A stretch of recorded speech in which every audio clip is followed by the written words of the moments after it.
ba'du. Pemirsa Yuk Ngaji di seluruh Indonesia. Alhamdulillah kali ini Yuk Ngaji chapter Tuban bisa hadir, dan ini perdana dengan topik yang insya Allah sangat menarik ya, khususnya seperti yang sudah kita sebar info-info sebelumnya, yaitu berkaitan terkait yang namanya cinta. Dan saya yakin pemirsa Yuk Ngaji di seluruh Indonesia sudah sedikit banyak dapat informasi terkait agenda kita pada malam hari ini, yaitu tentang jatuh cinta ada ilmunya. Dan kita ketahui bersama yang namanya anak muda, apalagi di era-era seperti saat ini, banyak sekali atau tidak asing dengan yang namanya falling in love atau alias jatuh cinta. Dan pada kesempatan malam hari ini kita akan coba belajar ya terkait seperti apa sih seharusnya kita jatuh cinta, atau ilmu-ilmu seperti apa yang seharusnya kita persiapkan untuk agar cinta kita itu yang tumbuh adalah cinta yang mendekatkan kita kepada Allah Subhanahu wa taala. Dan alhamdulillah sahabat Yuk Ngaji, pada malam hari ini kita sudah hadir bersama Ustadz Yopi. Beliau adalah founder Ta'aruf Online Indonesia. Cocok sekali dengan tema kita pada malam hari ini. Selamat malam, Ustadz. Wow, selamat malam. Siap. Alhamdulillah. Beliau juga termasuk founder Cahhijrah Semarang. Ya. Jadi mungkin arek-arek Semarang nggak akan asing dengan wajah beliau, insya Allah. Kalau Semarang bukan arek, Cah. Bukan arek ya? Cah. Alhamdulillah. Yang kedua, alhamdulillah juga sudah hadir Bang Zen. Kalau Bang Zen ini sudah nggak asing di kalangan remaja Tuban ini, karena beliau ini Ustadz terkenal dengan bengkel remajanya Ustadz. Oh. Jadi Assalamualaikum Ustadz Zen. Waalaikumsalam warahmatullahi wabarakatuh, Mas Babang. Alhamdulillah bisa bertatap muka lagi Ustadz Zen. Alhamdulillah ya. Baik, sahabat Yuk Ngaji, langsung saja. Dan saya informasikan nanti sahabat Yuk Ngaji bisa menyampaikan pertanyaan mungkin langsung melalui YouTube ataupun Facebook yang saat ini sedang live. Dan insya Allah nanti jika ada kesempatan kita akan coba sampaikan kepada beliau untuk dijawab agar apa yang menjadi penasaran kita itu terjawab oleh masing-masing beliau. Langsung saja Ustadz. Terkait cinta ini kan menarik sekali dibicarakan di kalangan anak muda ya, khususnya apalagi di daerah kita, Tuban. Nah, saya ingin tanya pertanyaan pertama sama Ustadz Yopin terkait Ta'aruf Online ya, karena beliau adalah foundernya di sini. Saya sebut masternya Ta'aruf Online. Nah, kalau di Tuban sendiri nih, Us, itu kan banyak tren yang namanya, kalau istilah sini itu kayak hawi, gendaan, paham ya, Tat? Ya, hawi. Kalau di sini tuh pacaran lah ya, bahasa halusnya pacaran. Tapi kalau untuk anak-anak nongkrong sini nyebutnya, apalagi kalau malam minggu itu kan rame ya. Ya. Nah, pertanyaan saya itu terkait dengan topik kita malam hari ini tuh, dengan tren yang namanya hawi ataupun pacaran, itu sebenarnya salah nggak sih jatuh cinta di usia-usia produktif? Produktif di sini kan masih tahap remaja ya, masih anak muda dan sebagainya. Ya. Dan diekspresikan dengan hal tadi itu, dengan pacaran dan sebagainya. Ya. Baik, Bismillahirrahmanirrahim. Assalamualaikum warahmatullahi wabarakatuh. Alhamdulillah, nahmaduhu wa nasta'inuhu. Pertanyaan yang pertama tadi dari host ya, saya tadi lupa sih host. Dari host, alhamdulillah. Bagaimana menyikapi fenomena hawi ya atau pacaran lah ya, bahasa maksiat. Jadi gini, saya mau luruskan dulu, tidak ada bahasa halus dalam maksiat. Sehalus-halusnya maksiat ya jelek gitu. Sehalus-halusnya maksiat itu jelek. Jadi bahasanya ya dikatakan saja bahasa yang jelek. Ya, ini pacaran. Pacaran itu maksiat kepada Allah, tetapi kita pisahkan dulu. Ya, jadi konsep berpikirnya kita pisahkan dulu. Antara aktivitasnya dengan pemahamannya dulu, sumbernya dulu. Baik. pacaran ini kan aktivitas, ya. Aktivitas yang awalnya itu harus didasari oleh mafhum dulu. Apa itu mafhum? Mafhum itu adalah pemahaman. Nah, seseorang itu bersikap berdasarkan maklumat, berdasarkan informasi awal yang dia terima dari apa yang kemudian dia sudah karuniakan oleh dari Allah kepadanya. Contohnya begini misal. Saya berikan penjelasan detailnya. Seseorang itu ya diciptakan, manusia itu diciptakan oleh Allah ya, tidak hanya sekedar diciptakan secara fisik, tidak hanya diciptakan secara apa yang kita nampak nih, dohir saja. Tetapi Allah juga ciptakan semua perangkat yang kemudian kita sebut dengan bahasa sederhananya software. Nah, ada hardware ya badan kita ini dan ada software. Nah, yang harus kita pahami software ini ya Allah salah satunya Allah itu berikan 3 hal yang apapun ciptaannya manusia ya selama masih manusia apapun agamanya itu pasti punya 3 hal ini. Ini modal. Yang pertama yang disebut dengan gorois atau gorizah. Ya gorois itu jamak dari goriza. Nah, gorois ini atau naluri-naluri ini alami. Ini Allah berikan langsung kepada manusia. Fungsinya itu agar manusia itu bisa merasakan kenikmatan-kenikmatan maupun merasakan perasaan-perasaan yang kemudian itu memang diciptakan agar dunia manusia itu tidak flat, ya, tidak seperti robot. Ya. Kalau robot itu mau diciptakan sesempurna mungkin, mereka tidak akan punya 3 hal ini sampai kapanpun. Jadi mau nanti kita nunggu teknologi robot sampai modern pun, mereka tetap tidak akan punya gorois, naluri ini. Karena ini adalah hostnya manusia. Apa saja? Yang pertama adalah gorizah tadayun, naluri beragama, naluri condong untuk mensucikan sesuatu. Ya, naluri ini itu muncul karena manusia itu merasa dirinya lemah dan mereka membutuhkan kekuatan di luar dirinya, apapun itu, apapun. Ya, nanti kita akan bahas. Makanya nanti di sini terkait gorois ini tidak akan dihisab oleh Allah. Tidak, artinya berarti tidak akan dimintai pertanggungjawaban selama nanti yang bagaimana kita memenuhinya inilah nanti yang akan dihisab. Jadi goroesnya atau naluri-naluri ini tidak dihisab. Jadi namanya manusia itu nanti pingin punya, misalkan dia condong terhadap kekuatan atau kemampuan sesuatu di luar dirinya itu tidak akan dihisab. Yang kedua, bakok namanya. Gorizatun bakok. Gorizatun bakok ini adalah naluri mempertahankan diri.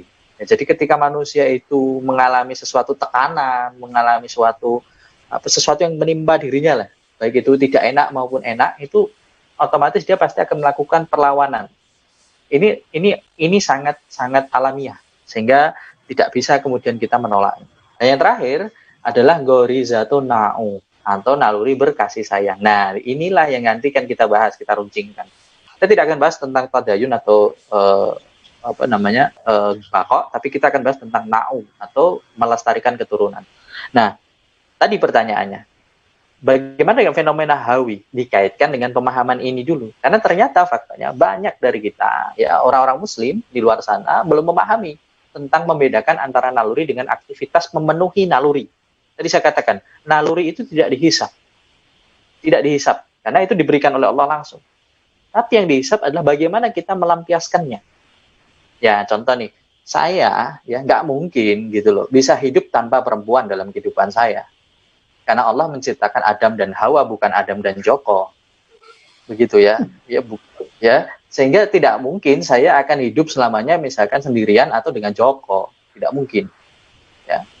Makanya saya membutuhkan Hawa dalam kehidupan saya. Nah, cuman pertanyaannya adalah bagaimana kemudian saya ini bisa ya memuaskan atau melampiaskan perasaan cinta saya, termasuk nanti sampai jauh ya, termasuk hubungan seksual, melestarikan keturunan tadi, berkasih sayang, ya itu bagaimana kemudian melampiaskannya? Nah, tentu ada 2 pilihan, jalannya Allah dan jalannya syaitan. Kalau jalannya Allah, tentu ada jalan, ada caranya. Yang pertama adalah kita pahami kita itu harus mengikuti syariat. Seperti kalau kita sedang suka dengan perempuan, maka dengan cara ta'aruf. Kemudian ada khidbah, kemudian nikah. Nanti ta'aruf itu ada tata caranya, khidbah ada tata caranya, sampai ke pernikahan. Kalau mau pakai cara setan, gampang, nggak repot, biayanya murah, ya kan? Tapi saling merugikan satu sama lain dan saling menghancurkan satu sama lain. Namanya juga jalan setan. Nah, jangan mengharapkan hasil yang baik dari jalan setan. Namanya jalan setan, tidak akan membangun kebaikan. Caranya adalah dengan pacaran. Nah, disinilah bentuk awal pertama kali kerusakan manusia dimulai dari pemahamannya. Karena pemahamannya ini tidak benar menyikapi naluri, sehingga kemudian mereka itu cenderung menyalahkan. Kan banyak nih ya orang menyalahkan nalurinya sendiri. Loh, ya normal dong. Saya laki-laki sudah dewasa, lihat perempuan, apalagi pahanya kelihatan kan gereng-gereng dikit boleh dong, normal gitu. Apalagi ya basang ya, bahasanya anak mudanya basang ya. Basang ya tak tibani sisan kan gitu. Nah, ini Jawa ya, maaf ya, saya dari Semarang soalnya, jadi kadang-kadang refleks ngomong Jawa. Mudah-mudahan teman-teman tidak roaming. Nah, itu naluri betul. Naluri itu bisa kepancing. Apapun caranya itu naluri bisa kepancing. Orang nggak lapar aja nonton YouTube makanan mukbang itu aja bisa lama-lama lapar ya. Padahal nggak lapar awalnya. Itu bisa bisa dipancing begitu ya. Apalagi hari ini ya aurat kemana-mana ya kan ya apa namanya syahwat tuh anak muda sekarang syahwat tuh dibangkitkan sepanjang jalan. Tapi lucunya ketika ngomong soal pernikahan mereka menarasikan buruk. Ada yang nikah muda itu keputusan yang sembrono lah, ada lagi dilekatkan dengan perceraian lah. Seharusnya bukan itu. Seharusnya kalau tahu ada persoalan di nikah muda adalah perceraian misalkan, atau usia yang ada kelabilan misalkan. Harusnya itu dijadikan pendidikannya, bukan terus disalahkan terus. Sehingga kemudian akhirnya mereka berpikir, ya mending pacaran lah, ya nothing tulus. Ya kan, perawan hilang kan nggak rugi gitu ya. Ini cara berpikir yang keliru begitu loh. Sehingga akhirnya kita lama-kelamaan tidak sadar bahwa yang tadi kita bilang bahwa dalam hal ini yang paling dirugikan tentu saja perempuan. Dan fatal loh. Misalkan ya, ini akan merusak banyak hal. Nasab, hasab, rusak semuanya. Nabi itu menjelaskan ada nasab, ada hasab. Nasab itu garis keturunan, hasab itu potensi keluarga. Nah bayangkan ketika ada bayi lahir di luar pernikahan. Ini dia nggak dapat nasab, nggak ada hasab. Putus semuanya. Hancur semuanya. Ini anak besok kalau udah gede pun nggak bisa, kalau perempuan dia tidak bisa dinikahkan oleh orang tuanya.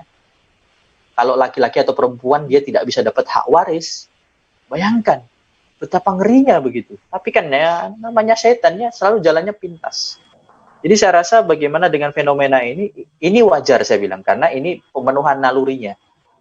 Menjadi wajar karena pemenuhan naluri. Cuman cara memilihnya jalannya salah. Makanya kita harus pahamkan dulu pemahamannya dulu bahwa kamu nggak salah kok jatuh cinta. Jatuh cinta aku nggak bisa dicegah. Nggak bisa, ada yang ngomong jatuh cinta kok, ini kok materi ngajinya menye-menye begini loh. Saya berani jamin yang ngomong begitu aja belum tahu konsep tentang ini.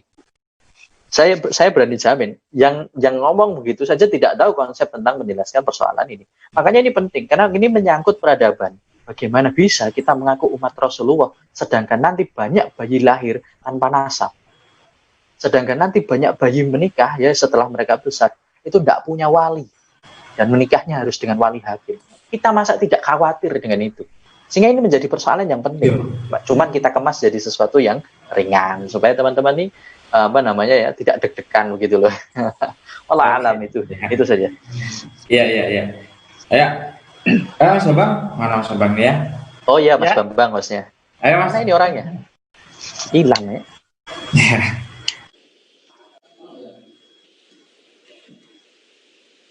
Oke, ini nyambung aja ini Mas Bambang. Betul Ustaz. Masih offline ya, yang belum tersambung lagi. Tadi memang sudah dijelaskan luar biasa sama Ustadz Yopi ini tadi ya. Artinya yang ditanyakan Mas Bambang tadi terkait dengan apa istilahnya kalau orang Jawa tadi kan gendaan ya. Kalau orang Betawi juga bilang kesuka-sukaan. Atau kalau orang Cirebon namanya demenan. Demenan ya. Kalau orang Barat namanya lop-lopan. Ya memang segudang istilah ya, yang mewakili hubungan yang artinya hubungan yang tidak ada ikatan. Bahkan kalau di Jawa itu, kalau Jawa aja budaya ini juga menjadi budaya yang haluan, yang aneh gitu juga, tidak ada di Jawa itu. Terbukti ya beberapa kejadian kemarin ada di Mojokerto ada orang yang berdoa-doa di kos-kosan ditangkap gitu. Itu kemudian ada orang yang lagi berdua-duaan kemudian tidak mempunyai status itu ya, status perkawinan juga ditangkap. Artinya di budaya Jawa pun juga sangat menolak itu terkait dengan hal itu ya, sangat bertentangan ya dengan norma budaya ketimuran lah istilahnya. Ya, yang seperti itu ya, yang artinya kental dengan keseharian kita juga gitu. Bahkan ada suatu peristiwa, saya baca kemarin ada peristiwa yang ketika itu dia kejadian gendaan itu ditangkap sama warga kemudian diarak tambahan itu ya. Wah, itu tambah ngeri juga itu, malah ngeri juga. Artinya ini dalam budaya kita tidak diajarin yang namanya pergaulan bebas antar lawan jenis seperti sekarang ini, apalagi nyerempet-nyerempet atau terjebak dalam budaya seks bebas gitu ya. Ya mungkin itu tambah sedikit Mas Bambang, mungkin nyambung sama Mas Yogi tadi. Mungkin yang Mas Bambang sudah sudah bergabung. Oke, Bang Zen, Bang Zen, terima kasih. Tadi ada sedikit kendala. Alhamdulillah. Terima kasih sebelumnya Ustadz Yogi atas penjelasannya. Saya makin menarik ini. Dengerin antum ya. Tertarik. Iya. Walaupun kayaknya seolah-olah itu simpel, tapi ternyata kalau dijelaskan ada ngeri-ngerinya gitu kan. Baru rasa ngeri.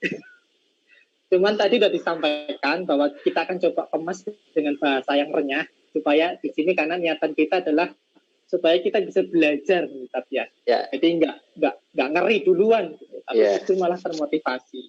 Nah ini untuk Bang Zen. Nah, lanjut ini dari Ustadz Yopi.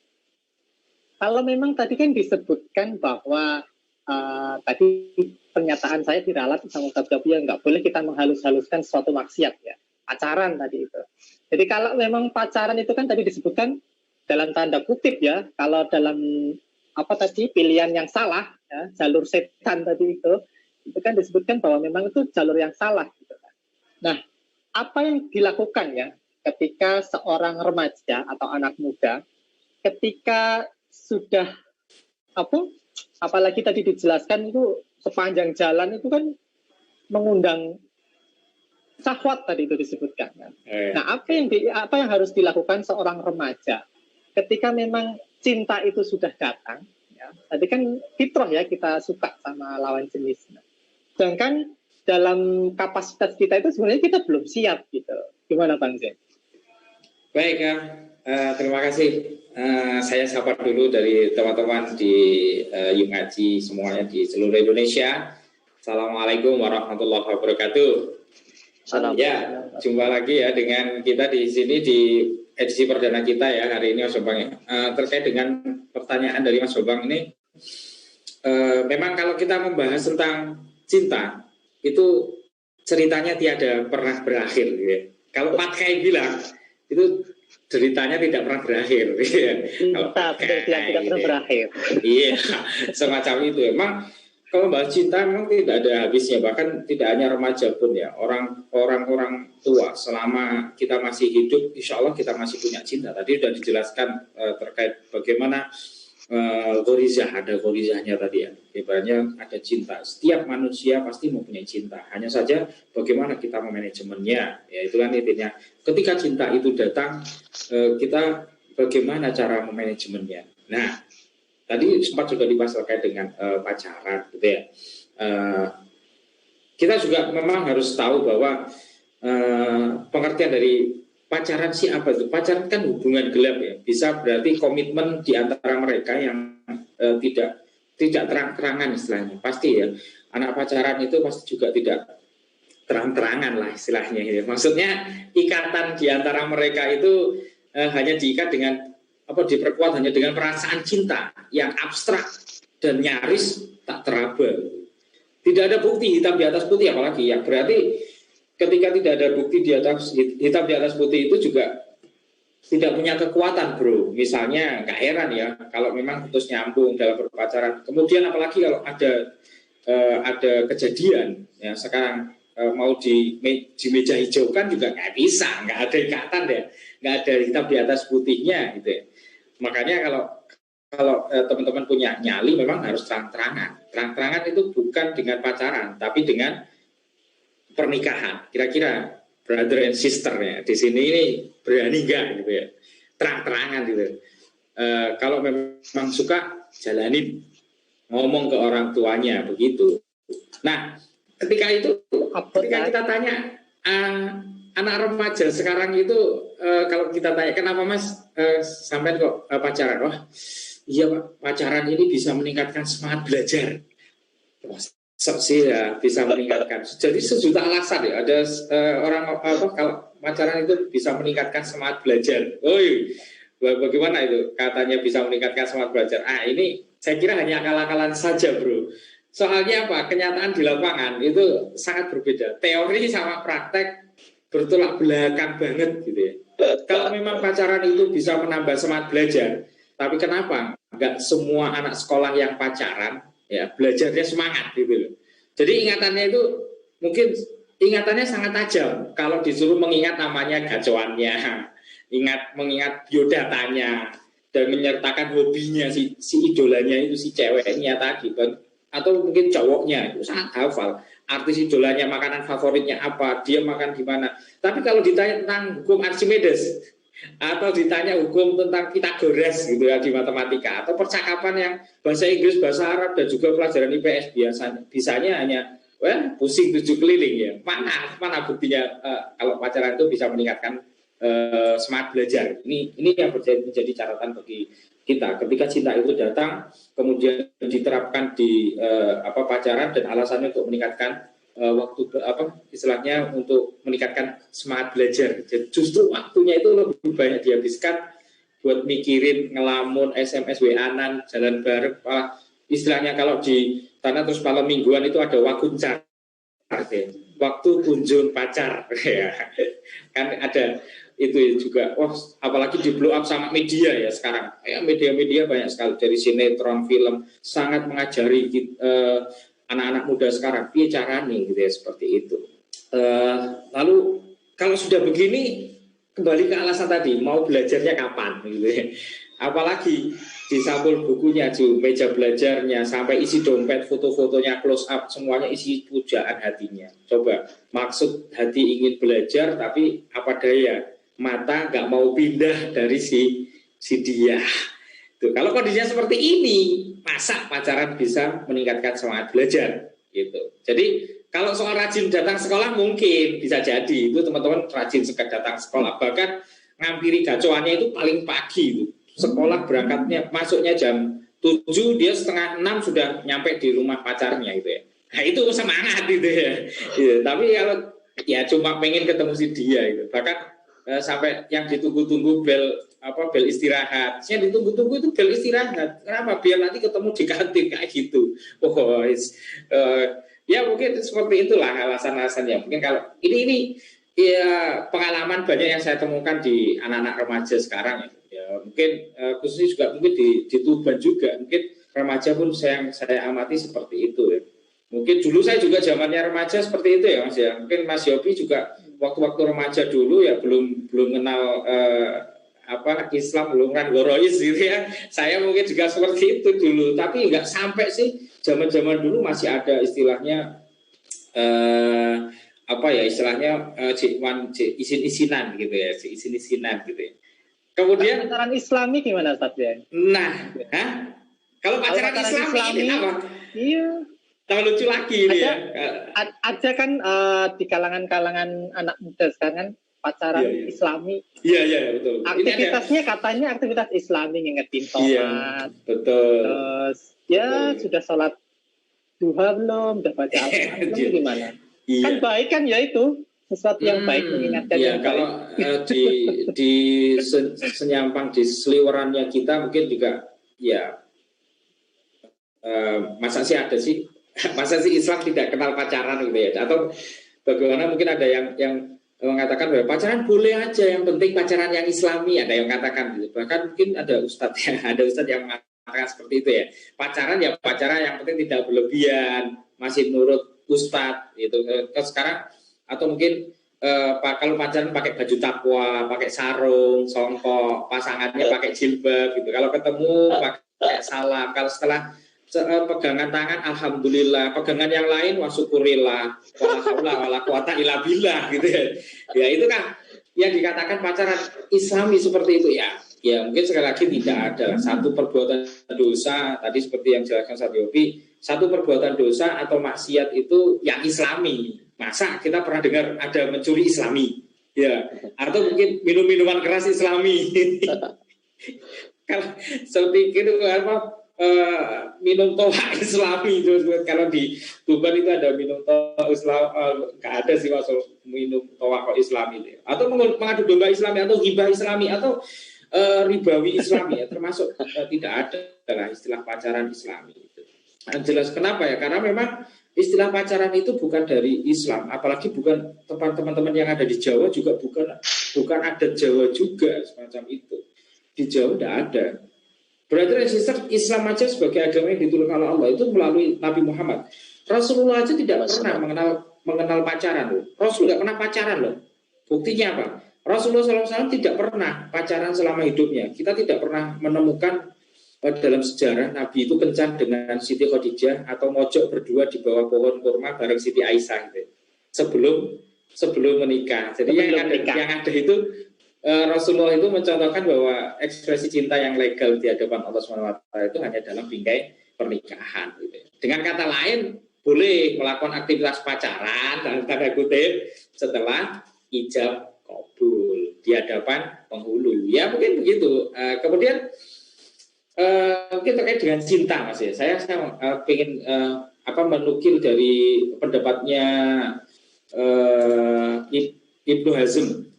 Jadi di Ibnu Hazm untuk ketika beliau mendefinisikan cinta itu di dalam bukunya di kitab Taub Al-Hammah itu Ibnu Hazm itu menceritakan atau mendefinisikan bahwa cinta itu adalah permainan. Kemudian dijelaskan lagi menurut Ibnu Hazm cinta itu sebagai permainan di awal saja, pada akhirnya cinta adalah kesungguhan. Ini perkataan Ibnu Hazm ini memang tidak jauh dari kata ya benar pun juga tidak tahu dari kata salah gitu. Ya beberapa orang terkadang ada sih kalanya hanya main-main dengan cinta. Namun saat ia bermain dengan cinta justru ia terperangkap dengan permainannya sendiri. Ini kalau menurut Ibnu Hazm. Yang selanjutnya Ibnu Hazm mengatakan bahwa cinta tidak akan bisa diungkapkan dengan kata-kata. Cinta hanya bisa dipraktekkan agar bisa diketahui dan dirasakan. Ini ulama ini Ibnu Hazm aja juga mempunyai rasa untuk mengungkapkan di dalam kitabnya itu terkait dengan rasa cinta. Nah, artinya di dalam diri kita itu punya rasa cinta, punya keinginan untuk mengekspresikan karena tidak hanya sekedar kata-kata, tapi dipraktekkan dan cara dipraktekkannya di sinilah yang Ibnu Hazm menekankan bahwasanya kita itu tidak bisa menolak cinta, begitupun juga agama dan syariat, karena cinta datangnya dari hati, sedangkan tidak ada yang mengetahui isi hati kecuali Allah Subhanahu wa taala, karena hanya Dialah Tuhan yang membolak-balikkan hati. Ini luar biasa Ibnu Hazm menjelaskannya, dan terakhir di kitab itu beliau ceritakan dalam kata melukiskan cinta itu dengan kata-kata kuceritakan kepadamu tentang diriku. Sesungguhnya aku tidak pernah puas dengan pertemuan. Sebab semakin bertemu, aku justru semakin larut dalam dahaga. Subhanallah. Ibnu Hazm menceritakan ini karena kecintaannya kepada Allah, cintanya kepada Rasulullah, dan cintanya kepada sama manusia. Ini diartikan beliau seperti itu, gitu ya. Itu ya. Bagaimana kemudian untuk mengelolanya nanti? Nah, ini kita lanjutkan. Mungkin itu dulu Mas, kita sambung lagi nanti. Oke, terima kasih Bang Zen. Demikian bro and sister. Itu ya tadi Bang Zen nyapanya gitu ya, bro and sister ya. Dan aku ketularan, biar saya ketularan. Tadi sudah dijelaskan bahwa kalau saya simpulkan artinya fix tidak ada pacaran sebelum menikah gitu ya. Dan nggak salah yang namanya anak muda atau pemuda itu jatuh cinta. Karena cinta itu adalah fitrah, cinta itu adalah karunia dari Allah. Hanya saja sesuai dari penjelasan Ustadz Yofi tadi itu tergantung jalan mana yang akan kita tempuh. Jalannya Allah atau jalannya setan. Nah, semakin menarik ini. Saya ingin kembali ke Ustadz Yogi. Terkait anak muda ini Ustadz, ya, masih berkaitan dengan anak muda. Tadi kan sebenarnya kalau saya simpulkan kan yang namanya anak muda itu punya banyak sekali potensi yang luar biasa. Nah, sebenarnya apa sih yang harus kita lakukan ya, khususnya di masa-masa emas ini, masa muda, masa yang luar biasa ini, supaya kita itu menjadi orang yang bermanfaat, orang yang apa ya, istilahnya itu orang yang apa menjadi bermanfaat di masyarakat, menjadi orang yang bermanfaat bagi sekitarnya, dan juga tidak menjadi pemuda-pemuda yang halu, ya, atau pemuda-pemuda bucin yang saat ini lagi mungkin luar biasa. Gimana, Ustaz? Baik. Saya akan buka dengan sebuah konsep dulu. Kita harus pahami dulu bahwa dalam kehidupan ini kita harus punya konsep kehidupan. Dan al-Islamu ya'lu wa la yu'la alaih. Islam itu tinggi dan tidak ada yang lebih tinggi dari Islam. Itu artinya kita harus mengambil konsep dari tempat yang paling tinggi, karena kita akan mendapatkan peradaban yang sangat baik ketika kita itu mengambil contoh dari sesuatu yang sangat tinggi, yakni Islam. Dalam konsep Islam, kita harus pahami betul awalnya dulu bahwa dalam konsep Islam itu pernikahan tidak ditentukan oleh usia kecuali dalam tataran balik atau ghairu balik. Balik atau tidak balik, belum balik. Balik dan belum balik. Itu saja. Jadi tidak ada namanya dalam Islam batasan usia menikah itu harus 19 tahun, harus 20 tahun, tidak ada. Itu harus kita pahami. Yang kedua, yang kita harus tahu konsep menikah itu adalah sebetulnya konsep menuntaskan pekerjaan pribadi. Jadi gini, ikhwan fillah. Kalau antum itu mempelajari sejarah peradaban besar agama ini, kita tentu akan mendapatkan banyak contoh. Dan tidak pernah kita temukan dalam contoh-contoh tersebut, sahabat-sahabat Nabi itu menikah itu di usia yang tua. Maksudnya ada yang tua menikah, tapi itu pun karena persoalan dia hijrah. Tapi sahabat-sahabat Nabi yang sudah mengenal Islam, mereka tidak ada yang menikah itu kemudian lama-lamaan. Nggak ada. Yang ada itu cepat-cepatan. Kenapa begitu? Kenapa bisa seperti itu? Nah, ini harusnya menjadi pertanyaan hari ini tentang mengenai konsep selesainya kita itu terhadap urusan yang paling awal, yaitu selesai dengan diri kita. Contohnya begini, orang menikah itu mengambil satu tanggung jawab yang besar. Dan tanggung jawab yang besar ini tidak ditentukan dari usia berapa seseorang bisa menuntaskan, tidak. Tapi dari sejauh mana dia dipersiapkan untuk menyelesaikan persoalan tersebut. Jadi kalau kita mau ngomong, kenapa anak-anak hari ini kok belum menikah, saya bisa saja menyalahkan orang tuanya. Mohon maaf sekali. Tapi orang tua tidak selalu benar. Kenapa? Karena barangkali banyak orang tua yang mendidik anak itu tidak menggunakan konsep Islam. Pendekatannya tidak menggunakan konsep ini. Sehingga berantakan, terjadi kekacauan manajemen umur terhadap si anak. Saya kasih contoh, tidak ada kemudian kita melihat, kalau misalkan kita ngomongin contoh kegagalan ketika menikah, tidak hanya persoalan menikah yang gagal. Banyak, bisnis di usia muda gagal banyak. Tapi kenapa ketika kita menyikapi bisnis yang gagal di usia muda, kita bisa lebih optimis dibanding ketika kita ngomong persoalan pernikahan yang gagal. Sebetulnya kan kita tidak harus memfokuskan pada sesuatu yang gagal, tetapi kita bisa fokuskan bagaimana mempersiapkan supaya generasi itu tidak gagal. Kan begitu. Jadi persoalannya adalah para orang tua kebanyakan hari ini tidak benar-benar serius menyiapkan anaknya untuk bisa masuk ke jenjang tersebut. Karena mereka berpikir bahwa jenjang itu nggak penting-penting banget. Kenapa? Karena mereka berpikir harusnya anak ini belajar yang tinggi, anak ini belajar yang banyak, sehingga dia tidak direpotkan dengan urusan mikirin masalah, maaf ya, dalam tanda kutip kasar sekali. Kadang-kadang suka dianalogikan begitu biar kita jijik. Mereka mengatakan, kenapa sih pikiranmu isinya hanya selangkangan saja? Ini salah satu contoh. Loh ya kan? Ini salah satu contoh kalau orang yang mengatakan bahwa nikah itu soal selangkangan, itu berarti dirinya menilai pernikahan itu tidak lebih jauh daripada batasan persoalan selangkangan. Padahal nikah itu kompleks. Kalau kita lihat nih, contoh nih, saya kasih contoh satu saja. Jangan satu deh, banyak deh. Saya ada contoh nih, misalkan Harun Ar-Rasyid. Kita tahu ya Harun Ar-Rasyid itu, Harun Ar-Rasyid dalam bukunya Dr. Syaukali Abu Khodil itu menjelaskan dengan judul Pemimpin Terhebat ya, yang tiada tanding di dunia. Itu pernah ada satu kitab itu buku terjemah ya. Dr. Syauki Abu Khalid ini pernah menulis buku tentang itu, yang isinya di situ menceritakan tentang biografinya siapa tadi, Harun Ar-Rasyid. Sedangkan Harun Ar-Rasyid itu menikah ya, Harun Ar-Rasyid itu menikah pada usia Harun Ar-Rasyid itu saya jelaskan. Harun Ar-Rasyid itu lahir pada tahun 1000 Harun Ar-Rasyid itu lahir pada tahun 150 Masehi. 150 Hijriah. 150 Hijriah. Harun Ar-Rasyid itu lahir. Sedangkan dia menikah itu tahun 165 Hijriah. Berarti berapa tahun Harun Ar-Rasyid menikah? Usia berapa?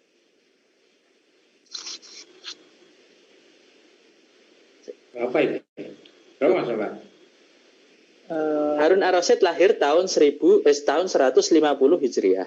Dia menikah tahun 165 Hijriah. Berapa usia dia waktu menikah? 16. Saya tanya, 15 tahun cowok menikah hari ini, apa kata tetangganya? Wah, itu. Hari ini. Kenapa? Loh, ini sebetulnya menunjukkan kualitas masyarakat kita hari ini yang masih jauh dari konsep Islam. Karena mereka itu mengukur umur. Padahal dalam Islam umur itu bukan ukuran. Umur itu bukan ukuran. Karena potensi setiap orang itu bisa melejit atau bisa merosot bukan karena umur. Persoalannya karena experience, pengalaman. Pengalaman hidup itu tidak semua orang dapatkan. Contohnya ketika kita baca sirah Rasulullah SAW. Rasul itu dewasa sejak kecil. Sekarang saya tanya, bagaimana mungkin seorang anak baru 5 tahun sudah ditinggal ibunya, usia 8 tahun ditinggal kakeknya, usia segitu sudah diajak berdagang ke Syam, ke Syria, ke keliling Jazirah Arab bersama pamannya di usia 8 tahun sampai 9 tahun. Saya tanya ke antum semua, pernah dengar gak kisahnya Rasulullah SAW pernah satu ketika di rumahnya Abi Thalib, ya pamannya itu, kemudian ketika setiap pamannya pulang itu membawa makanan, tahu apa yang dilakukan Muhammad kecil? Rasulullah SAW usia 9 tahun, ini saya belum pernah temu nih anak kayak gini. Coba cari anak 9 tahun tinggal di rumah pamannya, begitu pamannya pulang bawa makanan, anaknya banyak, dia sadar diri, dia pergi keluar rumah. Saya tanya, hari ini ada nggak anak 9 tahun kayak gini? Ya, artinya kita ini harus memahami bahwa kedewasaan seseorang itu experience, apa yang dia alami dalam kehidupannya. Rasulullah matang sejak usia 9 tahun. Dari hal kecil itu loh, pamannya bawa makanan, Rasul sadar dia bukan anaknya. Sedangkan Abi Thalib ini miskin, anaknya banyak, perlu dikasih makan. Kalau ada Nabi, jatahnya ngurang. Pergilah Nabi keluar rumah, cari alasan, mau cari angin, keluar. Ini 9 tahun. Kita bisa mikir gini itu kalau di rata-rata masyarakat kita, ya paling lulusan SMA lah baru bisa gini dolor ini. Jauh nggak? Jauh. Karena apa? Karena tidak dipersiapkan. Gitu loh, para orang tua. Sehingga para orang tua menganggap bahwa usia menikah ideal anak 27, 28. Hey, dalam peradaban Islam 27 tahun itu sudah jadi khalifah, itu sudah menjalankan sistem itu. Ya, usia 24 sudah menaklukkan sebuah peradaban besar. Tariq bin Ziyad, Muhammad Al-Fatih, kemudian ada Salahuddin Al-Ayyubi. Itu usia-usia penaklukan, jangankan melakukan kota Roma, menaklukkan hati perempuan di usia 24 tahun saja kalian belum bisa, begitu kan? Ini kan kemunduran luar biasa begitu loh. Artinya berarti kalau orang menunda pernikahan itu menunjukkan bahwa kemunduran persiapan terhadap pribadinya itu belum matang. Belum matang. Bukan karena persoalan dia tidak siap, tapi experience-nya tidak pernah disiapkan. Anak tidak pernah dididik, tidak pernah diajari dengan konsep, misalkan contoh, dari kecil Rasulullah SAW itu sudah bicara dengan anak beliau, ya baik Fatimah, ya maupun anak-anak yang lain, beliau itu selalu menanya. Di usia prabalik itu menjadi kesempatan beliau bertanya. Kira-kira kalau sudah balik, dijelaskan beliau, balik itu nanti ada fase seperti ini, termasuk nikah nanti ketemu. Ada bagaimana kamu menyikapi misalnya darah haid, darah menstruasi, kemudian dijelaskan. Itu semuanya dijelaskan ketika anak belum balik. Hari ini kita mau ngomong kayak gitu kan susah. Padahal dalam Islam, maaf ini bahasa saya samakan dengan bahasa pendidikan saja lah, bahasa pendidikan umum. Contohnya kita ngomong masalah kita jauh-jauh nih, keluar negeri, riset, psikologi dan sebagainya untuk belajar, maaf ya, sex education. Yang tadi dibahas masalah selangkangan tadi, sex education. Padahal dalam Islam namanya sex education atau bahasanya apa ya, pelajaran tentang kesadaran untuk gender ya, laki dan perempuan itu sudah ditanamkan sebelum balik, betul nggak? Bahkan dengan yang sedarah loh. Misalkan nih kita punya anak laki-laki dan perempuan. Bukankah dalam Islam diperintahkan kepada mereka untuk memisahkan kamarnya? Ini kalau pakai teori hari ini, Islam itu jauh lebih modern. Ilmu psikologi baru menemukan tahun berapa? 1000 tahun. Tahun pertengahan lah, abad pertengahan. Kita Islam sudah mengenal namanya sex education, artinya sudah memisahkan antara anak perempuan dengan laki-laki perlakuannya seperti ini, kemudian bagaimana bila kemudian mahram, walaupun mereka mahram, kalau laki-laki dan perempuan ada batasnya, itu dijelaskan dalam Islam. Tapi kita ada sibuk mencari konsep yang tidak berasal dari Islam, muter-muter akhirnya kacau, semuanya hancur. Dan hari ini justru ketika seseorang bicara pernikahan, bukannya dibuatkan konsepnya, bukannya dijelaskan bagaimana mereka menyiapkan, justru malah ditakut-takuti. Nah, akhirnya muncullah generasi-generasi lemah. Mereka takut, mereka khawatir, mereka akhirnya apa? Meragukan janji Allah. Bahwa ketika mereka fuqaha, ketika mereka itu fuqara, ketika mereka itu miskin, padahal Allah akan jamin rezeki mereka ketika mereka menikah. Yang mereka tidak dijamin oleh Allah itu bukan rezeki sebenarnya ketika menikah. Mereka lupa. Yang tidak dijamin Allah itu sebetulnya adalah persiapan mereka melewati masa-masa emas mereka tadi. Makanya ketika di usia-usia potensial tadi, ketika memang kita tidak memilih untuk pacaran misalkan, ya pilihannya kan cuma 2 kata Nabi. Kalau nggak puasa, ya nikah misalkan. Ya ayyuhalladzina amanu, ya maksirul sabab man istata'a minkumul ba'a falyatazawwaj, kan kalau kalian itu sudah siap, para anak muda ini seruan khusus ya. Kalau kayak seperti menyebut ya ayyuhalladzina amanu, cuman ini ya maksirul sabab ya, anak-anak muda ini khusus diseru Nabi. Kalau kalian sudah siap nikah, ba'ah. Ba'ah ini dijelaskan oleh Ibnu Katsir rahimahullah taala, ba'ah itu adalah kesiapan, artinya bisa persiapan harta ya, bisa juga persiapan mental. Jadi tidak absolut harta yang dimaksud, tapi ada atau ya pilihan. Jadi bukan keduanya atau bukan keduanya langsung, tetapi bisa salah satunya, persiapan mentalnya atau persiapan hartanya. Maka kemudian seseorang itu disebut ba'ah, sudah mulai muncul gereng-gerengnya tadi, ya. Maka sampaikan kepada orang tuanya. Nah, cuman kan karena tadi proses yang kita tidak memahami konsep ini, akhirnya terjadi kesalahpahaman. Dan maaf ya, hari ini justru banyak anak-anak yang kemudian ketika mereka ngaji, kayak gini nih, gara-gara yuk ngaji jatuh cinta ada ilmunya ini mereka nanti pulang sampai ke rumah ngomong ke orang tuanya minta nikah. Terus apa yang responnya orang tua? Ini yang paling menyedihkan. Respon orang tua, loh, kowe iki ngaji apa kok tiba-tiba balik langsung njaluk kawin? Jumi ngajari kawin. Ini justru harusnya saya kalau melihat dari sudut pandang orang tua sedih. Mengapa? Karena anak harus mengerti konsep menikah justru dari orang lain, bukan dari orang tuanya. Padahal harusnya ini harus dari orang tuanya, dia tahu. Sehingga ketika ikut kajian begini dah hanya memantapkan saja. Pulang itu tinggal, Bu, aku sudah ilmu nih, mau bar melu yuk ngaji. Terus piye nak? Wes mantap aku kawin. Boleh mah Bu, aku Bu. Nah, gitu kan. Nah, itu kan yang dilakukan. Begitu harusnya. Walau alam misal. Itu dari saya. Baik, terima kasih. Luar biasa pembahasannya, Ustaz Yofi. Semakin menarik ya kalau membahas tentang cinta, apalagi kalau harus menuju pernikahan tadi. Nah, pertanyaan lagi buat Bang Denny supaya lebih mempertajam bahasan kita. Tadi kan sudah dibahas ya terkait pernikahan, kemudian yang namanya dewasa, tadi yang saya catat adalah dewasa itu tidak ada kaitannya dengan usia. Jadi penjelasan Pak Jokowi, tapi dewasa itu adalah hasil dari experience tadi ya, pengalaman, ilmu-ilmu kehidupan dan lain sebagainya. Nah, Bang Zen, semakin melengkapi ya.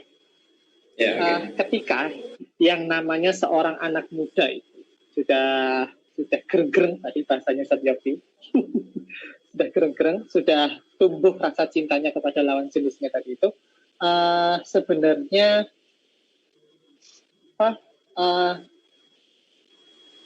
ilmu seperti apa ya yang sebenarnya yang harus kita siapkan ya. Ilmu seperti apa yang harus kita persiapkan sehingga cinta kita itu tadi, cinta yang sudah datang itu tadi itu justru mengarahkan kita itu pada ketaatan, bukan suatu kemaksiatan. Gimana Bang? Oke, terima kasih Mas Bambang. Baik, brother dan sister yang dirahmati Allah, yang hari ini lagi dirundung cinta, atau yang hari ini masih ingin mengejar cintanya, atau yang hari ini lagi kasmaran. Ya. Ini tadi sangat menarik ya. Tadi saya mungkin mengulangi dari Bang Yobi. Kalau anak-anak habis nonton dari sini kemudian minta itu, masih ingat saya itu ketika saya minta mau nikah itu saya dikatakan sama ibu saya, arep kok pakani opo? Kok pakani watu to piye? Ya, seperti itu. Ini juga frame-nya orang tua waktu itu juga masih istilahnya ya, waktu itu ya belum dapat pekerjaan dan sebagainya. Ini mulai pulang ke rumah, pulang kampung loh. Kok ngerti-ngerti jaluk kawin iki piye? Kok pakani opo? Semacam itu. Ini perang juga, ini orang tua juga memang juga harus siap gitu ya. Artinya ketika ada anak seperti itu, karena ketika itu juga diingatkan ya oleh Allah Subhanahu wa taala banyak di dalam Al-Qur'an terkait dengan anak muda ini. Yang pertama ya dalam surat Al-Isra ya jelas. Wala taqrabuz zina innahu kana fahisatan wa sa'a sabila. Dan janganlah kamu mendekati zina, sesungguhnya zina itu adalah suatu perbuatan yang keji dan suatu jalan yang buruk. Ini berdekat-dekatan dengan sesuatu yang mengatakan zina aja sangat dilarang sama Allah Subhanahu wa taala. Apalagi kalau sudah seperti itu. Artinya brother dan sister, pacaran itu sangat mendekatkan kita kepada mendekat-dekatkan ke zina. Tidak ada tujuan yang lain ya kecuali tujuannya tadi untuk mengekspresikan birahi saja. Nah, akhirnya nanti yang dilakukan pasti akan melalui step KNPI gitu ya. Kissing, necking, petting, and intercourse. Itu pasti itu anak pacaran itu pasti akan mengalami. Kalau belum mengalami step itu, ya mungkin dia akan mengembangkan level-level berikutnya gitu. Ini makanya Allah Subhanahu wa taala wala taqrabuz zina, jangan kamu mendekati zina. Kemudian yang selanjutnya kepada laki-laki atau anak pada pemuda itu juga diingatkan di dalam surat An-Nur ayat 30. Kulil mu'minin yaghuddu min absarihim wa yahfadhu furujahum dzalika azka lahum innallaha khabirum bima yasnaun. Katakanlah kepada orang laki-laki yang beriman, hendaklah mereka menahan pandangannya dan memelihara kemaluannya. Yang demikian itu adalah bisuci bagi mereka. Sungguhnya Allah mengetahui apa yang mereka perbuat. Dan untuk cewek juga dijelaskan di dalam surat An-Nur juga ayat 31. Katakanlah kepada wanita yang beriman, hendaklah mereka menahan pandangannya dan kemaluannya. Sama, artinya dengan cewek dan cowok itu sama-sama kita disuruh yang pertama untuk jangan sampai mendekati zina. Kemudian karena itu perbuatan keji. Kemudian yang selanjutnya tahanlah pandangan, memelihara kemaluannya. Semuanya itu artinya apa yang menjadikan solusi dalam pacaran tadi? Apa solusinya di dalam pacaran agar tidak terjadi ya sesuatu itu? Ya memang solusi yang terbaik adalah menikah. Jika telah mampu untuk itu, jika belum, tadi katakan sama Ustaz Yopi, ya ma'syar syabab manis tato min kumul ba'ata fal yatawazza. Fa inna aghaddul lil basar wa ahsanu lil farj wa man lam yastati fa alaihi bisawm wa inna lahu wijah. Jadi anak-anak muda, jika kalian telah mampu, segeralah menikah. Kalau mampu itu dalam arti pertama kita mampu dalam segi ini tadi keinginannya sudah besar. Was. Kemudian mampu secara ekonomi, memang secara ekonomi ya. Pacaran aja kita harus ngeluarin ekonomi yang luar biasa loh ya. Bahkan sampai kalau anak-anak pelajar itu sampai ibaratnya ngentit SPP, gawe apa wakuncar gitu. Bahkan kemudian anak-anak kalau yang sudah bekerja itu direwangi kasbon gitu. Kasbon untuk apa? Wakuncar sama cewek-ceweknya, sama doinya, sama pokoknya ketemu di kafe dan sebagainya. Ekonomi pacaran aja butuh ekonomi yang sangat luar biasa gitu. Daripada digitukan buat nikah. Kan sudah mampu berarti kan secara ekonomi gitu ya. Meskipun kasbon, meskipun ngedit SPP gak oleh ya, ngedit SPP. Karena memang itu pernikahan itu membuat mata lebih bisa tertunduk katanya tadi. Manis tak tahu tuh minkum ba'da falyatawazza wa inna aghaddul basar. Gitu. Karena mata lebih bisa tertunduk dan kemaluan wa ahsarul farji. Kemaluan lebih terjaga. Jika belum mampu, nah ini Allah Subhanahu wa taala itu memberikan kesempatan wa malam yastati nek gak kuat, nek gak mampu, sing tadi itu gak mampu nikah.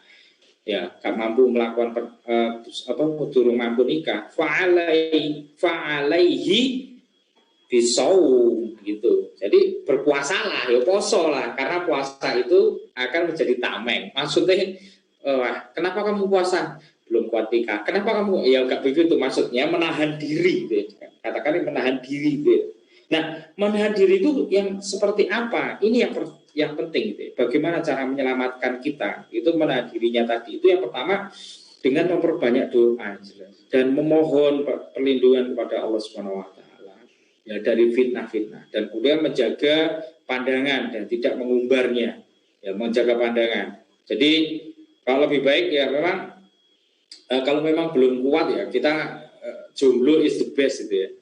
Jomblo is the best artinya jomblo bahagia. Bagaimana membuat kita bahagia? Ya sering-sering kumpul dengan orang-orang yang baik. Sering-sering kumpul melakukan ngaji itu saling mendekatkan diri pada Allah.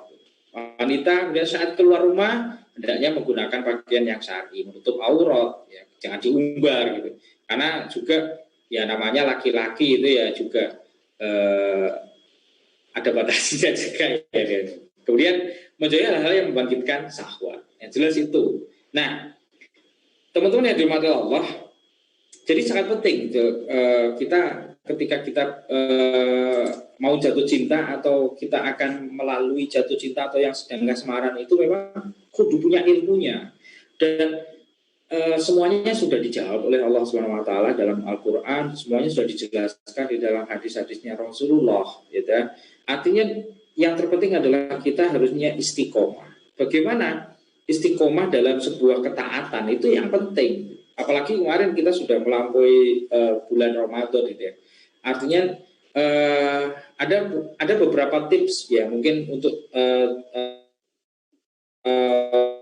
teman-teman di sini tips bagaimana agar kita istiqomah gitu ya. Terakhir ini mungkin ya bisa mungkin yang pertama itu banyak berpikir. Tips yang pertama itu kita untuk ngejauhin apa ya istilahnya agar kita tidak terjerumus dalam jurang perzinaan. Yang pertama itu adalah banyak berpikir. Kenapa? Para Rasulullah SAW itu mengaitkan aktivitas itu berpikir dengan keimanan. Jadi mereka itu menjelaskan bagaimana bahwa cahaya dan sinar iman adalah banyak berpikir. Ini juga dijelaskan di dalam kitab Ad-Durrul Mansur ya, di Ad-Durrul Mansur.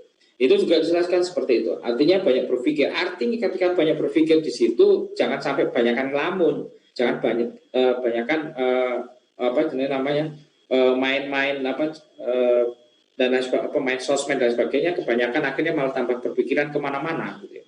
Berpikir di sini artinya menggunakan pikir kita untuk meningkatkan keimanan. Semakin kita banyak berpikir tentang kebesaran Allah dan mengkaji Islam itu lebih dalam, lambat laun cahaya keimanan kita akan semakin bersinar. Maka yang pertama memang solusinya adalah ikut ngaji. Ya. Yang kedua itu perbanyak ibadah dan jauhi maksiat. Rasulullah pernah bilang iman itu kadang bertambah, kadang berkurang. Al-imanu yazid wa yanqus. Tapi ketika yazid wa yanqus kalau dilihat itu istilahnya skalanya itu kalau dilihat itu tidak kemudian kelihatan turun begitu. Jadi meskipun kelihatan turun tapi sebenarnya turunnya sedikit nih. Maksudnya wa yanqusnya itu tidak kemudian langsung jumlah blank gitu ya. Nah, diingatkan sama Rasulullah itu al-imanu yazid wa yanqus. Iman juga bertambah bisa berkurang. Rasul juga bilang iman bertambah dengan taat dan iman berkurang dengan maksiat. Ya, makanya di sini jangan lupa itu jauhi pelaku maksiat juga tempat-tempat maksiat. Jelas, jangan mendengar-dengarkan. biar kita nggak bawa sesat. Yang ketiga, bergaul dengan orang-orang yang alim. Ya, ini perilaku seseorang itu sangat dipengaruhi oleh teman dekatnya. Itu kata Rasulullah juga. Ya. Makanya sering-sering yang kumpul dengan teman-teman yang bisa ngajak kita untuk tetap taat, ya, dan mengingatkan kita agar jauh dari maksiat. Dengan begitu, tangki semangat ya kita untuk istiqomah itu selalu terisi. Yang keempat, ini ada 6 Mas Bambang, ini ada 6 saya. Banyak. Yang keempat itu banyak menjalankan amal-amal sunnah seperti sholat malam, saum, sunnah, kemudian ya lain-lain. Jadi kalau kita misalnya menjalankan saum, nggak mungkin lah kita akan maksiat gitu ya. Kalau kita misal saum Senin Kamis gitu, nggak mungkin lah waktu itu akan kita maksiat. Kemudian sholat malam gitu, konsisten dalam menjalankan berbagai kewajiban. Di bulan, apalagi di bulan-bulan selanjutnya, bulan Syawal kemarin, Ramadan, Syawal, harusnya 11 bulan yang berikutnya sebelum kita istiqomah itu akan lebih baik, akan melengkapi di dalam semangat Ramadan lah. Itu. Kemudian yang kelima itu membaca kisah-kisah orang soleh yang mungkin membaca syirah, membaca sejarah orang-orang soleh. Gitu. Yang keenam, memperbanyak doa kepada Allah SWT agar diberi keistiqomahan. Ini apa? Karena Allah Subhanahu wa taala itu memuji orang-orang yang beriman yang selalu berdoa kepadanya untuk meminta keteguhan iman ketika menghadapi ujian. Doa yang paling sering oleh Nabi SAW itu panjatkan adalah ya muqallibal qulub tsabit qalbi ala dini. Itu sering dipanjatkan oleh Rasulullah SAW. Doa zat yang membolak-balikkan hati, teguhkanlah hatiku di atas agamaku. Dari riwayat At-Tirmizi. Jadi ya memang nggak mudah menjaga semangat dalam kebaikan ya. Setiap bulan istiqomah mengharap ridha Allah itu atas pertimbangan, apalagi di atas pertimbangan materi, kepentingan keluarga, solidaritas teman. Pasti namanya kita akan istiqomah itu mesti berat juga itu ya. Mungkin nanti juga akan tambahkan oleh Ustadz Yobi bagaimana di Cah Hijrah itu untuk mengistiqomahkan teman-teman yang sudah hijrah di Semarang itu. Tapi percaya Allah SWT pasti akan mengganti setiap pengorbanan kita dengan kebaikan dunia akhirat. Karena semangat taat itu akan mengantarkan kita bahagia, dan maksiat akan mengantarkan kita pada kesengsaraan. Jadi sobat, pilih surga dengan terpaksa atau pilih neraka dengan sukarela. Itu adalah sebuah pilihan bagi kita. Gitu Mas Bambang ya. Siap, Bang Zen. Terima kasih. Jadi fix ya guys. Tadi sudah dijelaskan panjang lebar oleh Bang Zen. Pentingnya kita ngaji ya. Karena ngaji itu akan menambah wawasan kita dan keilmuan kita dalam menambah kedewasaan kita. Pertama, yang kedua, kemudian pentingnya kita memilih suatu teman. Itu ya Bang Zen tadi ya. Memilih sahabat, memilih teman, memilih komunitas. Dan mungkin salah satu yang bisa dijadikan rujukan komunitas Yuk Ngaji bagi teman-teman mungkin bisa dijadikan suatu sumber atau alternatif untuk menambah wawasan dan keilmuan tadi. Jadi untuk semua sahabat Yuk Ngaji di seluruh Indonesia, khususnya warga Tuban, jangan lupa sering-sering kepoin Facebook dan juga Instagram Yuk Ngaji Tuban untuk mendapatkan update-update kegiatan dan sebagainya. Nah, semakin menarik ini. Ustadz Yopi, ya. Tadi dijelaskan Bang Zen ya tentang tips-tips tadi, ada 6 tips yang sudah dijelaskan dengan gamblang. Nah, saya tertarik dengan Ustadz Yopi ini kan salah satu founder Ta'aruf Online Indonesia ya. Ya. Berbicara dengan ta'aruf ini, kan banyak ya, ini sekaligus ada pertanyaan juga dari teman-teman. Yang namanya kita menikah, itu kan nggak mungkin ada istilah yang namanya, nggak mungkin kita beli kucing dalam karung gitu loh. Maksudnya kita nggak mungkin ujuk-ujuk nikah tanpa tahu dia itu siapa, kemudian backgroundnya seperti apa, dia wanita seperti apa gitu ya mungkin. Sekaligus konsep ta'aruf itu seperti apa? Yang pertama, kemudian sebenarnya cinta ini dalam kategori atau hal cinta yang seperti apa yang agar bisa tadi dijelaskan Bang Zen untuk semakin mempertahankan keimanan kita itu supaya selalu dalam mode ketaatan yang on gitu Pak. Gimana Ustaz? Ya, baik. Terima kasih Mas Bambang. Jadi soal persoalan ta'aruf ini, jadi sering disalahpahami bahwa kita ini mencari kucing dalam karung. Tapi sebetulnya istilah ini harusnya sudah lewat sih. Ya oke lah, kita bahas aja. Sebetulnya kalau orang semakin kesini semakin paham bahwa kalau kita mau ngomong tentang hakikatnya membeli kucing dalam karung, orang pacaran itu juga membeli kucing dalam karung. Malah lebih cocok ditempel ke sana daripada ke ta'aruf. Kenapa? Karena membeli kucing dalam karung itu walaupun kamu sudah kenal bertahun-tahun pun, yang namanya sudah satu ranjang, hidup terus ya saya bilang, terus menerus, itu tidak akan sama dengan pacaran yang baru 10 tahun, 20. Karena saya yakin walaupun seberpengalaman apapun pacaran, paling-paling 10 tahun misalkan, atau 15 tahun pacaran, belum pernah kan namanya bangun tidur 1 minggu misalkan, atau 2 minggu lah sama pacarnya itu, dari bangun tidur sampai merem lagi. Kan tidak pernah begitu, belum pernah kita dapat orang pacaran seperti itu.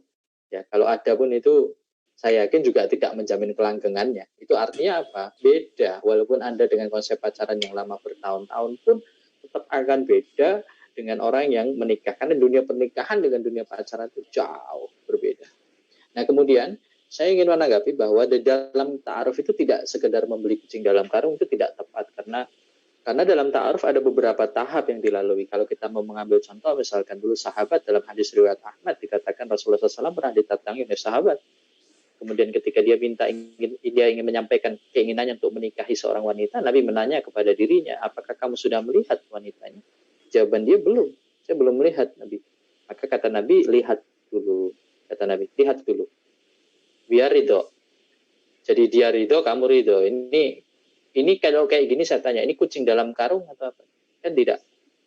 Ya kan? Jadi konsep ta'aruf itu harus difahami dulu bahwa Nabi SAW juga tidak mengajarkan. Jadi konsep ta'aruf yang seperti apa nih yang ya mungkin barangkali ada yang kemudian pernah mengajarkan begitu ya.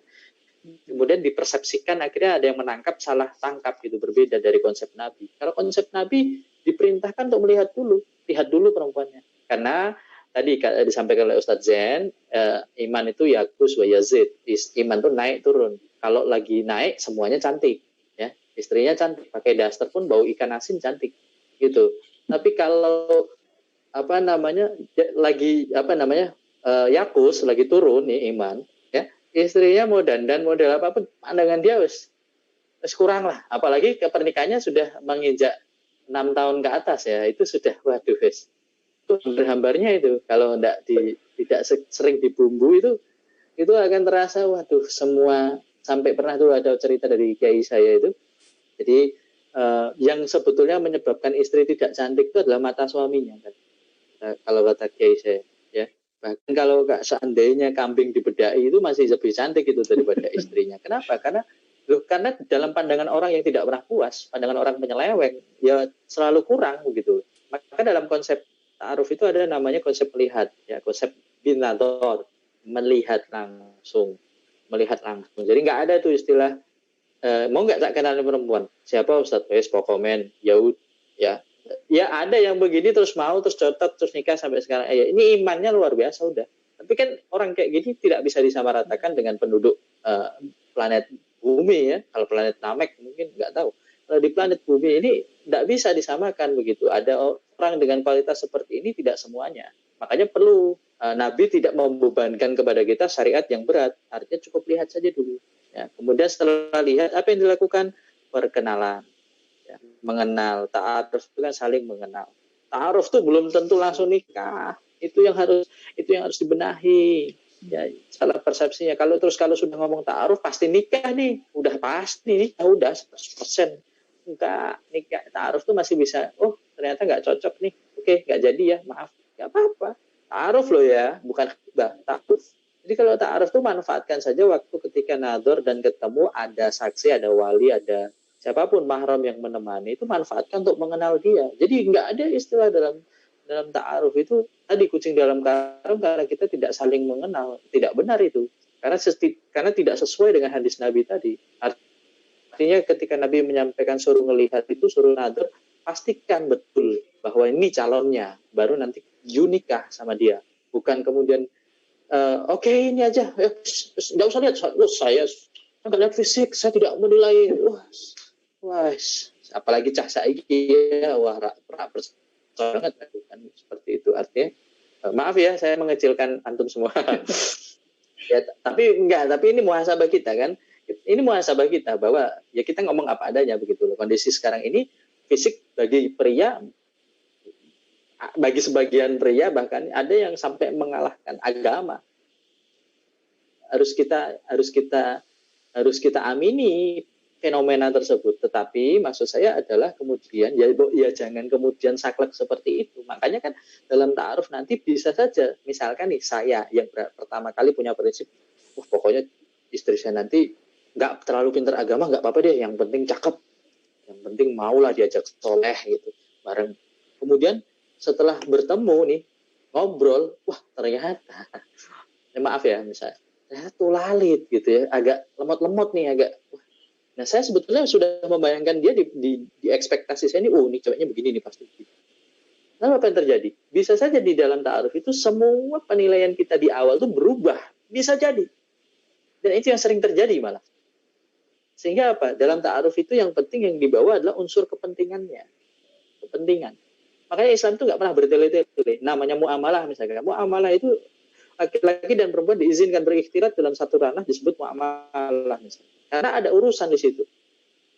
Selepas dari urusannya selesai, berarti tidak ada ikhtilat lagi. Nah, Islam itu mendudukkan persoalan itu sesederhana itu. Sama ketika ta'aruf. Ta'aruf itu fungsinya apa? Untuk saling mengenal. Setelah saling mengenal, simpulkan mau atau enggak. Kalau enggak ya udah, jangan berlama-lama. Kalau pacaran itu kan banyak giringan ya. Pemain bola itu banyak giringnya gitu. Lama, enggak gol-gol, lama. Itu bisa jadi malah offset. Ya. Malah offset malah bahaya kan. Enggak jadi peluang. Nah, itu yang kemudian kita ini enggak bisa gitu. Tidak bisa seperti itu. Nah, pada akhirnya makanya kita kemudian memperkenalkan dalam konsep aplikasi saya ini Ta'aruf Online Indonesia. Saya berani mengatakan, dan kami sudah secara tidak langsung BBC London ya, secara BBC London pernah mewawancara kita dan menobatkan kita sebagai aplikasi dating syariah first in the world, pertama dan satu-satunya di dunia yang sesuai dengan syariat Islam oleh BBC London ya, bukan BBC Indonesia. Karena mereka waktu itu datang ke Indonesia dan dia mewawancarai fenomena tentang ta'aruf, yaitu bagaimana dan ini menjadi pilihan alternatif, solusi alternatif ketika seseorang mencari pasangan. Kita tahu kehidupan di barat tuh kacau, carut marut tuh. Antum kalau ketemu cewek barat tuh harusnya nggak bisa, jangan bangga gitu, karena mereka nggak jelas nasabnya. Iya, kita itu kan kalau nikah dapat bule itu seneng gitu, bangganya minta ampun. Jangan bangga, dia tuh nggak punya nasab, nggak jelas itu. Sehingga ya kita harus pakai tolak ukur Islam tadi saya bilang. Ketika kita itu mengambil tolak ukur yang paling tinggi, maka kita itu akan mendapat kemuliaan sebagaimana tolak ukur yang kita dapat. Dan kemudian di dalam istilah tadi, ta'aruf tadi, ya sebaiknya gitu ya, sebelum masuk ke jenjang itu, makanya kita perlu belajar. Ada bagaimana mempelajari menjadi, kan dalam Quran ada dua konsepnya. Saya jelaskan nih, sederhana saja. Ini sebetulnya materinya nggak di sini, tapi saya kasih dua saja, ada irisannya. Ya, bocoran. Jadi di dalam Islam itu ada dua, dalam Al-Quran itu ada dua konsep tentang mempelajari bagaimana tentang pria dan wanita. Sederhananya begitu. Jadi dalam Islam itu nggak perlu repot-repot, ya kayak seperti ilmu sekarang ini yang ruwet ya, muter-muter kemana-mana. Islam sederhana saja. Ar-rijalu qawwamuna 'alan nisa bima fadallahu ba'dahum 'ala ba'din wa bima anfaqu min amwalihim. Ya, as-solihat qanitat hafizatul ghaibi. Ya. Laki-laki disebutnya adalah orang qoam, ar-rijalu qoam, laki-laki disebut qoam. Bagaimana disebut qoam? Pemimpin, ya, tempat bersandar berlindung. Itu ada dua konsepnya, dua saja, tidak banyak. Ini Allah yang menentukan kriterianya. Qoam itu dua, ya. Bima fadallahu ba'dahum 'ala ba'din, dia memiliki kelebihan yang tidak dimiliki oleh sebagian yang lainnya.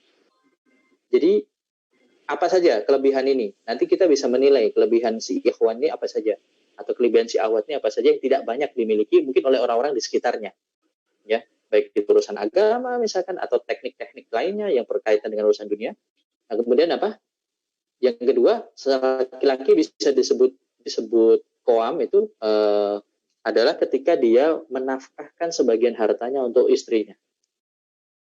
Makanya ini konsepnya sepele, ada di Quran ada, tapi akhirnya banyak orang yang gagal. Kenapa? Karena gagal menjadi qoam karena dua hal ini tidak ada dalam dirinya.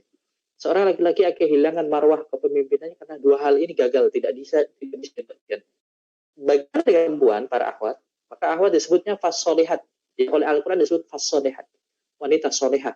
Kalau laki-laki al-qoam, kalau wanita fas-solihat. Fas-solihatnya ada dua juga syaratnya. Ya. Pertama adalah qanitat dan hafizat. Qanitat ini adalah artinya berarti taat. Wanita yang taat. Kepada siapa? Kepada Allah, ati Allah, wa ati Rasul, dan zaujati, terhadap suaminya. Ya. Terhadap istri, terhadap suaminya. Ketika dia itu taat kepada Rasul, Allah, Rasul, dan suaminya, maka dia adalah wanita yang solehah. Kemudian apa? Hafizat. Ya, dia mampu menjaga kehormatan dirinya dan suaminya dan segala harta anak-anaknya, serta kemudian apa yang menjadi atau yang dipasrahkan kepada si wanita ini. Termasuk kemudian menjaga tentang fiqrah, ya, pemikiran Islamnya, ilmunya, marwahnya, ya, itu dijaga oleh dia. Maka ini menjadi wanita yang pantas disebut fasolihat oleh Allah Subhanahu wa taala. Makanya ada syaratnya dua saja, nggak banyak, nggak kayak hari ini audisi macam-macam syaratnya. Ya, cukup Allah mengatakan fasolihat dan al-qoam. Al-qoam dan fasolihat, dan wanita soleh dan laki-laki yang memimpin. Ya, jadi wanita solehah itu, kalau ya ini resepnya sederhana, kalau kamu mau dapat al-qoam para wanita, maka carilah kalau laki-laki yang kepemimpinannya baik, pasti akan mendapat istri yang fasolihat. Outputnya itu. Kalau wanita yang solihah, ya tadi ya, menjaga dua hal tadi, ketaatannya kepada Allah dan Rasul kalau sebelum menikah, ya, dan kemudian kemudian dia bisa menjaga marwahnya, ya, kemudian dia bisa menjaga kehormatannya, maka dia akan mendapatkan qoam yang baik tadi, yang dua tadi, ya, yang memiliki kelebihan dan juga memiliki dan juga dia menafkahkan hartanya. Artinya dia bertanggung jawab terhadap kehidupan si istrinya. Jadi itu konsep sebetulnya sederhananya bagaimana ta'aruf dalam Islam. Yang saya kemudian buat dalam aplikasi itu yang saya ambil dari kitab Nizamul Istima'i fil Islam. Saya urutkan kemudian prosesnya kecuali sampai sebelum ke pernikahan. Nanti di pernikahan pembahasannya beda lagi. Kalau analis itu di aplikasi. Baik, terima kasih Ustaz Yopi. Ya, semakin jelas pembahasan tentang cinta tadi, dan saya rasa semakin menarik sebenarnya, bahwa tadi sudah dijelaskan dengan jelas bagaimana kita untuk ketika kita untuk mendapatkan pasangan yang soleh, artinya kita harus mensolehkan diri kita. Kemudian terkait dengan ta'aruf, beliau juga tadi sudah menjelaskan sebenarnya salah besar ketika menyamakan istilah ta'aruf dengan beli kucing dalam karung tadi itu, ya, tadi, ya. Karena sebenarnya justru dengan ta'aruf itulah kita sebenarnya saling mengenal, saling memahami, dan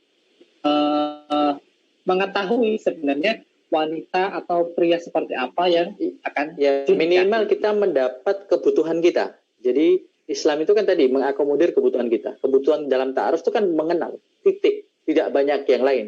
Kalau bahasa pacaran kan juga mengenal, tapi mengenalnya kemana-mana. Nah, itu bedanya. Islam itu mengefektifkan sebagaimana keperluannya. Ya, ini mengenal. Maka ia dibutuhkan mengenal. Bukan kemudian mengenal ini meraba-raba, menerawang-nerawang. Kan begitu. Sebagaimana pacaran. Definisinya di situ. Oke. Terima kasih Ustaz Yopi. Dengan perjelas. Sahabat Yuk Ngaji sebenarnya masih banyak, ya, karena semakin seru perbincangan kita, cuman karena waktu yang sudah mau habis, ini mungkin pertanyaan terakhir sekaligus pamungkas buat Bang Zen. Bang Zen, mungkin sekaligus sebagai pertanyaan penutup, ya, closing statement, mungkin jenengan pengen menyampaikan khususnya kepada sahabat Yuk Ngaji, ya, terkait karena ada beberapa pernyataan yang masuk, mungkin kan yang namanya arek hijrah atau anak-anak hijrah itu mungkin nanti akan banyak sekali dirasa perubahannya terhadap mungkin teman-teman yang lama.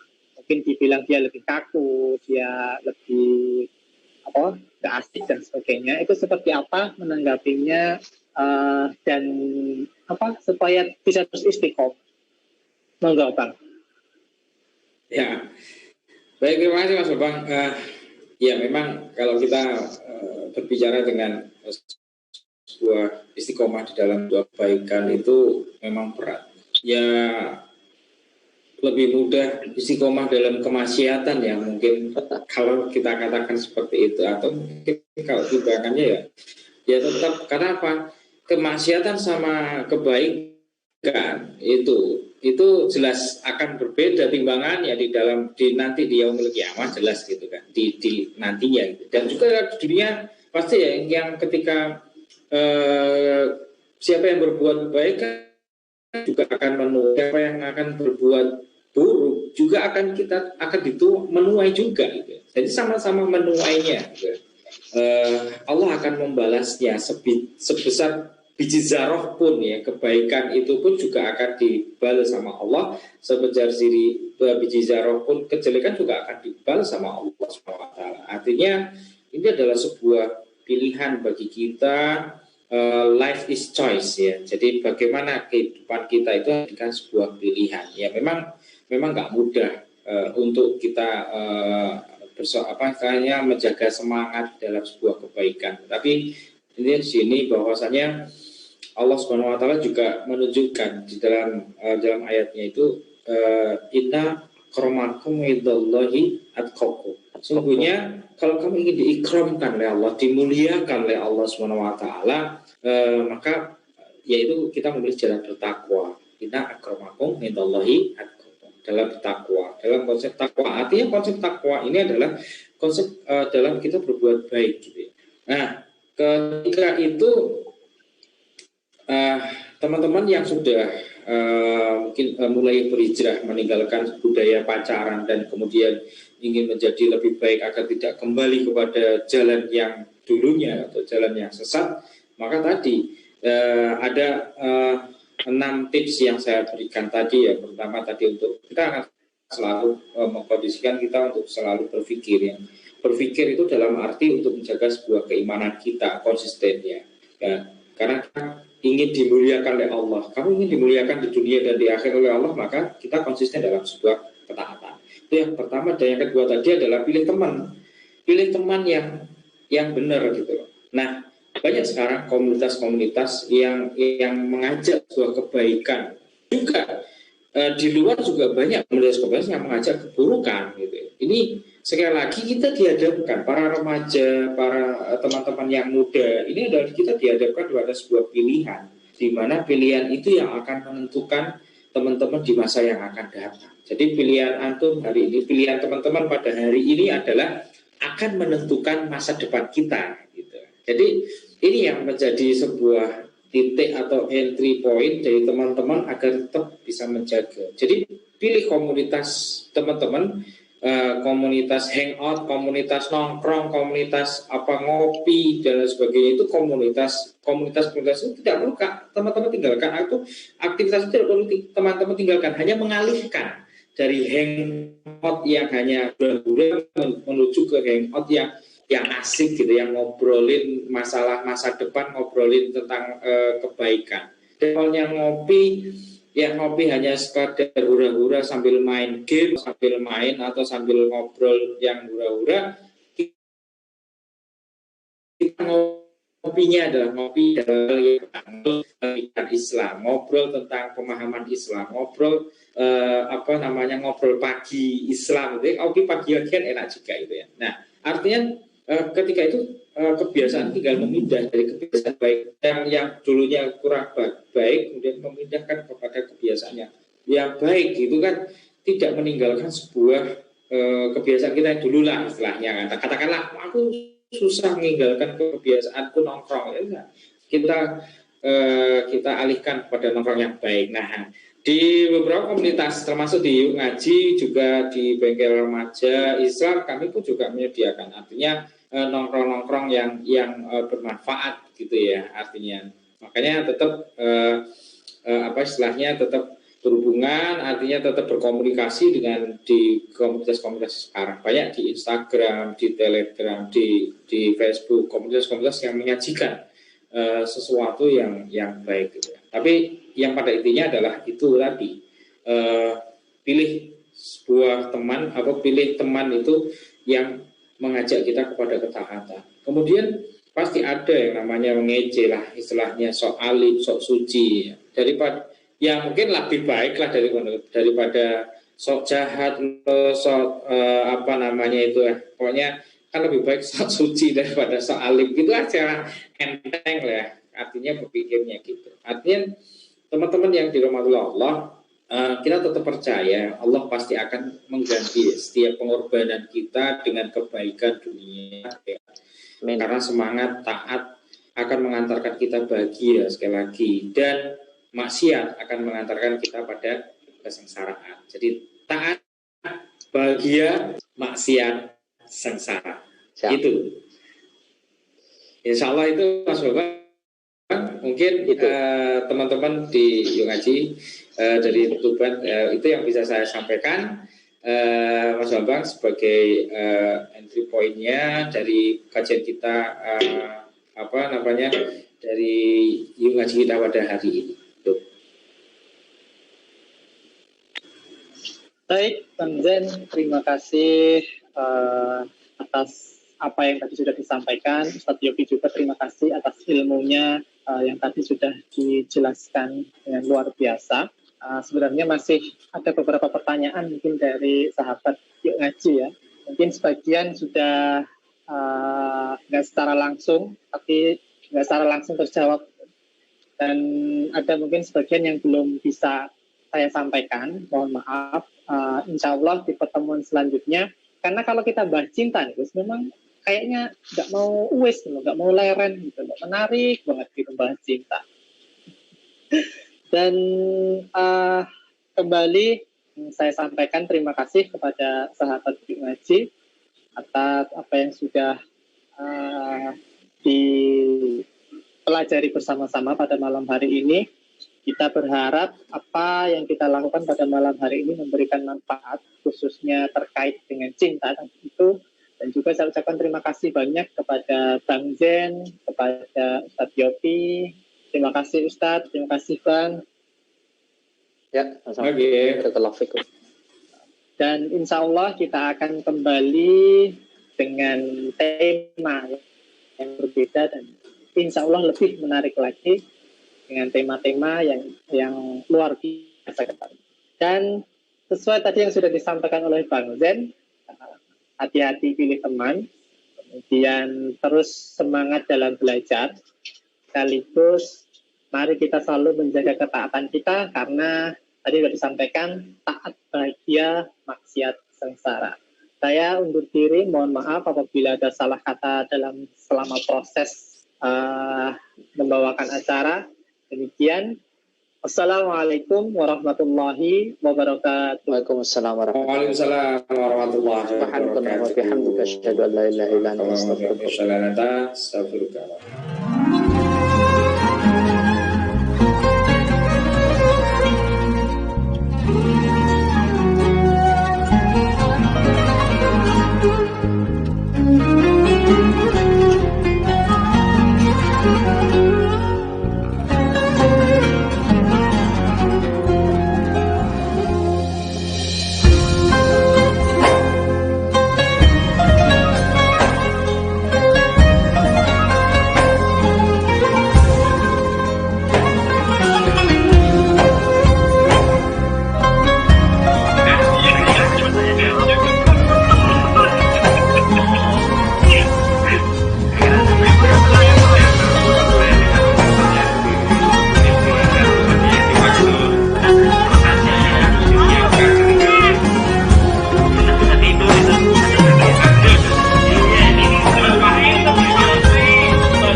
kalau Sarjan yang japri nanti saya nanti kalau Sarjan yang japri.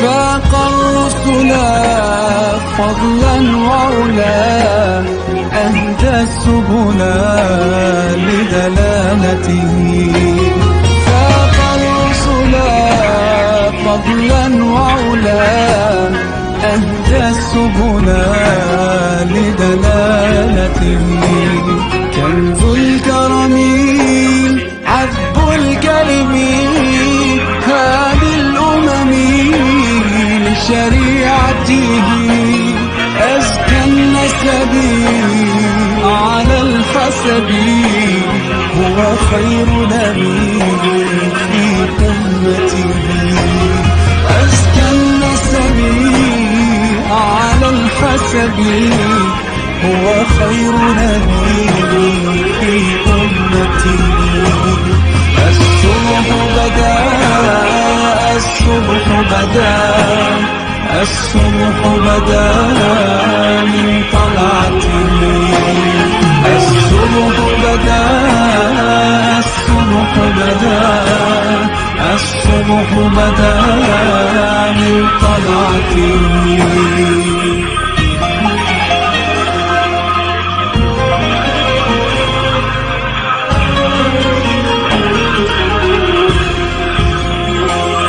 سعت الشجر نطق الحجر شق القمر بإشارته جبريل أتى ليلة أسرى والرب دعاه لحضرته جبريل أتى ليلة أسرى والرب دعاه بحضرته نال الشرفا والله عفا عما سلفا من أمتي فمحمدنا هو سيدنا فالعز لنا بإجابته فمحمدنا هو سيدنا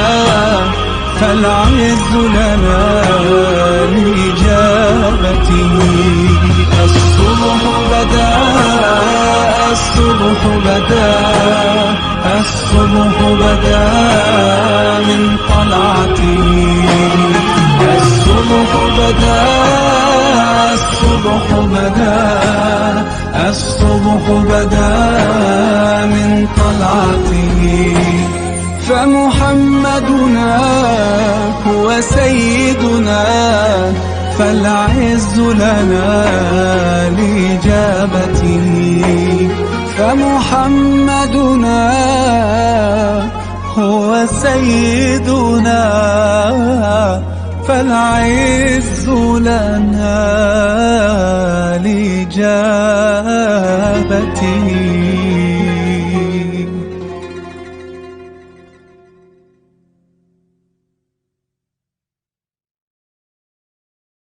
الصبح بدا من طلعته